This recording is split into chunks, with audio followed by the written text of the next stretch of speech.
अथर्ववेद के उत्तरार्चिक का पाठ चल रहा है। तीसरा प्रपाठक अभी पूर्ण हुआ है। मंत्रों में कहा, ऐ मनुष्य त्वं राजा इव सुव्रतः,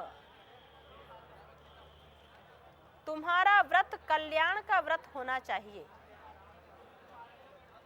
सु का अर्थ है अच्छा और कल्याण। हमारा व्रत ऐसा हो, संकल्प ऐसा हो, जिस प्रकार राजा का व्रत प्रजा का कल्याण करना है, उसी प्रकार हम सब स्वयं अपने शरीर के राजा हैं, स्वराट हैं। जिस प्रकार वो राजा संपूर्ण प्रजाओं का कल्याण करता है, उसी प्रकार हम मनुष्य, जो हमारी इंद्रियां हैं, वो प्रजा के समान हैं। हम राजा की तरह अपने इंद्रियों के, अपने शरीर के हित के लिए सुव्रतः, अच्छा कल्याण का व्रत लेकर के जीवन में चले। सोमश्चमूषु सीदति, कहते सोम व्रत लेते हैं हाथ में जल लेकर के, आचमन करके, पूर्ण पवित्रता के साथ। मंत्र में कहा सोमः चमूषु सीदति। चमू का अर्थ है आचमन। आचमन के अंदर हम सत्यम यशः श्रीर्मयि श्रयताम, मेरे अंदर सत्य, यश और श्री, इनका वास हो। मेरे जीवन का आधार सत्य हो। जब जीवन का आधार सत्य होगा तो मनुष्य यश को प्राप्त होगा। कैसा यश? क्षणिक यश नहीं। आजकल के लोग, आज हमारी जो दिनचर्या है, जो जीवन है, जो हमारे राजा हैं, वे असत्य पर आश्रित हैं और उस असत्य के आधार पर वो थोड़ी देर के लिए पेपरबाजी के द्वारा वो सारे विश्व में छा जाते हैं, लेकिन वो यश क्षणिक होता है। जैसे वो चढ़े थे और वैसे ही वो गिर जाते हैं। जैसे लता होती है, वो लता किसी वृक्ष के ऊपर सबसे ऊपर पहुंच जाती है, लेकिन उस लता की उम्र उतनी ही होती है जितनी चढ़ने में उसको जितनी शीघ्रता से वो चढ़ी थी, उतनी ही शीघ्रता से अपना ऋतु समाप्त होने पर वो सूख करके नीचे उतर जाती है। और वो जिसकी जड़ें जमीन से जुड़ी हुई हैं, वो उसके बाद भी उसी प्रकार से हरा भरा लहराता हुआ रहता है। तो हमारी जड़ें, हम सत्य एक आधार है, उस सत्य के आधार पर जो खड़ा हुआ है, उसका यश क्षणिक नहीं होता है, उसका यश दीर्घकालिक होता है। हमारे ऋषि महर्षि, ये अग्नि, वायु, आदित्य, कणाद, पतंजलि, पाणिनि, इनका यश पता नहीं कितने हजारों वर्ष हो गए इनको, लेकिन फिर भी आज भी उनका नाम, आज भी उनकी कीर्ति, उनका यश सुरक्षित है, क्योंकि वे सत्य के आधार पर स्थित थे।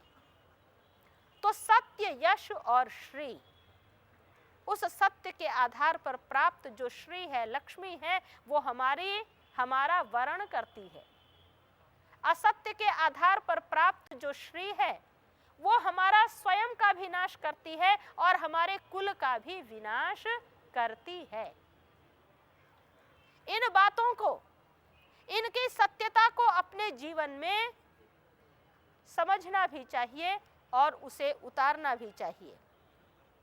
मंत्रों में कहा, वह परमेश्वर यो जिनाति न जीयते, वो मनुष्यों के कर्मों का फल देता है, वो उन्हें प्रताड़ित करता है, लेकिन किसी के द्वारा स्वयं प्रताड़ित नहीं होता है।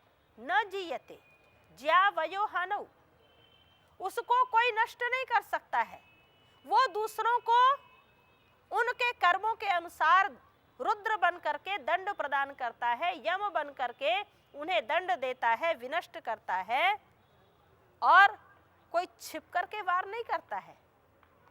आज लोग छल से छिप करके अपने अभीष्ट की सिद्धि के लिए अपने विपक्ष पर वार करते हैं, लेकिन वेद कहता है हंति शत्रुम अभीत्य। उस शत्रु के सामने यदि मैं सत्य के आधार पर हूं तो शत्रु के सामने वार कीजिए, सीधे, पीछे से नहीं, मुंह में राम बगल में छुरा नहीं, कि सामने तो मीठा मीठा और पीछे से उसकी छुरी, उसको हम काटने में लगे हुए हैं। मंत्र में कहा यो जिनाति न जीयते हंति शत्रुम अभीत्य सपवस्व सहस्रजित। वही व्यक्ति सबके हृदयों पर दीर्घकालिक राज्य किया करता है। हे सोम त्वम परिस्रव। सोम का अर्थ है ज्ञान, सोम का अर्थ है मेरे शरीर में प्रवहमान जो ऊर्जा है, तेज है, वीर्य है, जिसका आरंभ रस से होता है। हम किसी चीज को खाते हैं तो सबसे पहले लार के रूप में वो रस बनता है, रस से रक्त, रक्त से मांस, फिर अस्थि, फिर मज्जा, फिर वीर्य, फिर ओज। तो ये उसका निचोड़ है। रस का निचोड़ रक्त है, रक्त का निचोड़ मांस है, उस मांस का निचोड़ अस्थि है, फिर मज्जा है, उसके बाद वीर्य। तो ये एक सार तत्व है मेरे शरीर में। उस सार की रक्षा करना, उसके लिए कहा मरणम बिंदुपातेन जीवनम बिंदु धारणात्। उसका एक बूंद भी यदि विनाश को प्राप्त हो गया तो हमने अपने जीवन में मौत को आमंत्रित कर लिया है। ब्रह्मचर्य धारण के द्वारा अपने शरीर में उस वीर्य की रक्षा करने की बात कही जाती है। जीवनम बिंदु धारणात्। एक बिंदु के धारण से हमें जीवन की प्राप्ति हो सकती है, हमें बुद्धि और बल की प्राप्ति हो सकती है, और एक बिंदु के विनाश से मेरे अंदर हतोत्साह और निराशा, मृत्यु का वरण हम करते हैं। यदि ऐसा करते हैं तो यहाँ पर कहते हैं स्वादिष्ठः अंगिरोभ्यः। हमारी अंगिरा माने इंद्रियों के लिए, इंद्रियों की तेजस्विता के लिए वो अत्यंत आवश्यक है, वो हमें प्राप्त हो उस परमेश्वर के सामीप्य से। जो परमेश्वर का ध्यान करते हैं उनके शत्रु, उनके वृत्त का विनाश, उनके काम क्रोध लोभ का विनाश अपने आप हो जाता है, क्योंकि उसका साहचर्य ही ऐसा है। वो आनंद घन है, वो रस स्वरूप है। उस रस स्वरूप आनंद घन उसके साथ केवल मैत्री करने की आवश्यकता है। उसके लाभ को तो आप स्वयं अनुभव करेंगे, उससे अपने जीवन को ज्योतिष्मान प्रकाशित स्वयं अनुभव करेंगे। मंत्रों में यही कहा गया है ऋषीणाम सुष्टुतिः। यही ऋषियों की, वेदज्ञों की, ज्ञानियों की यही पुकार है, यही उनकी आज्ञा है। उपयज्ञम च मानुषाणाम। और मनुष्य संबंधी यही यज्ञ है। इस व्यवहार के द्वारा ही हम अपने जीवन को उन्नत बना सकते हैं। मंत्र पाठ आगे आरंभ होगा। अथ चतुर्थः प्रपाठकः।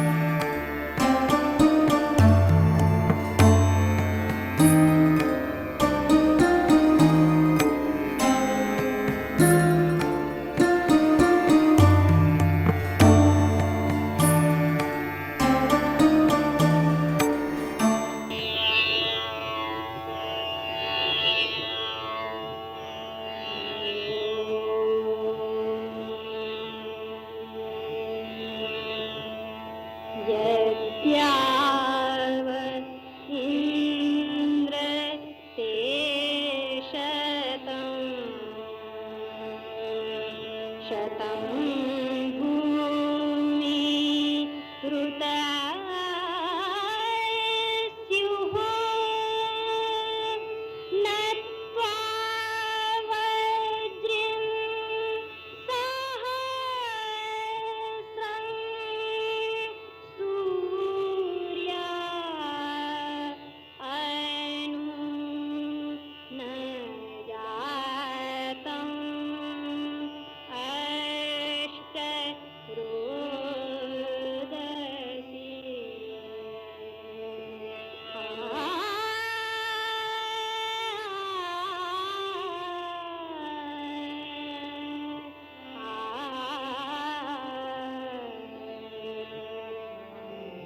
da da